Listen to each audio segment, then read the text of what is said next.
Je suis heureuse de vous retrouver aujourd'hui pour discuter avec vous des vérités et des mensonges à propos du marketing de réseau. Le marketing de réseau a aujourd'hui plus de 50 ans d'existence. C'est un modèle d'entreprise qui a fait ses preuves. De très nombreuses personnes, telles que Bob Proctor, mon mentor, que vous pouvez voir ici juste à côté de moi, Anthony Robbins, Robert Kiyosaki, Donald Trump et j'en passe, vous diront que le marketing de réseau est la meilleure opportunité pour des personnes à revenus modérés de devenir riches. Pourtant, la réussite dans le marketing de réseau n'est pas acquise. Si vous surfez sur Internet, vous verrez que de nombreuses personnes ont échoué dans le marketing de réseau et d'autres ont brillamment réussi. Pourquoi? Allez sur Google et faites des recherches sur le marketing de réseau et pourquoi pas sur les vérités et mensonges du marketing de réseau. Vous obtiendrez plusieurs résultats. Voyez-vous, certaines personnes feront l'éloge du marketing de réseau et d'autres non. Maintenant, si vous faites des recherches sur les entreprises de marketing de réseau, vous trouverez que les distributeurs qui ont réussi parleront en bien de leur entreprise et vous diront qu'ils ont le meilleur plan de rémunération, le meilleur produit qui existe, etc., etc. Et ceux qui n'ont pas réussi vous diront le contraire, n'est-ce pas? Je pense que toutes ces personnes vous disent la vérité, car cette vérité est basée sur leur point de vue, sur leur perception. Et c'est de cette façon qu'elles perçoivent les choses. Laissez-moi vous raconter une histoire que je pense vous connaissez déjà ou bien que vous avez déjà entendue. C'est l'histoire de 6 hommes aveugles face à un éléphant.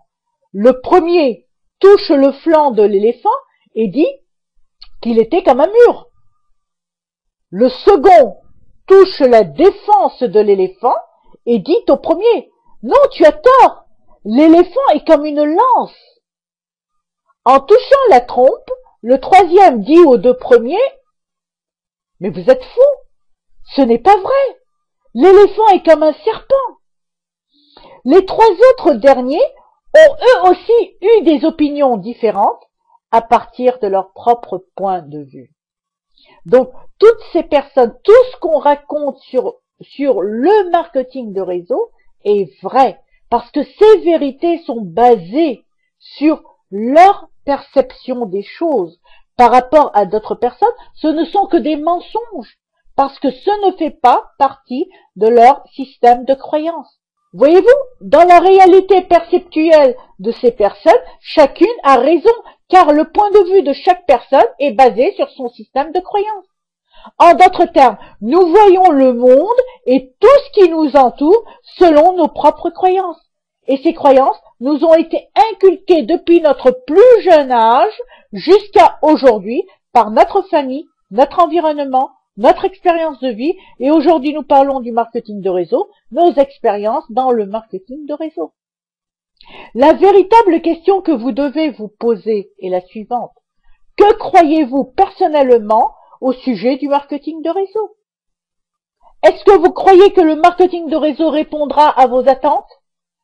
Est-ce que votre système de croyance actuel vous donne les résultats que vous désirez? Si ce n'est pas le cas, êtes-vous prêt à le changer? Êtes-vous prêt à construire un système de croyance qui vous permettra de réussir en marketing de réseau? Votre point de départ doit être votre désir. Pourquoi souhaitez-vous réussir? Que souhaitez-vous accomplir avec tout cet argent que vous allez gagner? Est-ce que vous voulez vraiment réussir? Le désir est le point de départ de toute réalisation. Faites cet exercice chez vous. Écrivez les raisons pour lesquelles vous souhaitez réussir. Écrivez ce que vous êtes prêt à donner en échange. Êtes-vous prêt à consacrer 2 à 3 heures par jour pour étudier le marketing de réseau? C'est une formation que je donne gratuitement à tous les membres de mon équipe. Et je serai heureuse de vous retrouver demain pour discuter à propos de Skinny Body Care. Nous verrons ensemble quels en sont les points forts et quels en sont les points faibles et comment en tirer avantage. Je vous remercie si vous pouvez me laisser un commentaire au bas de la page. À bientôt.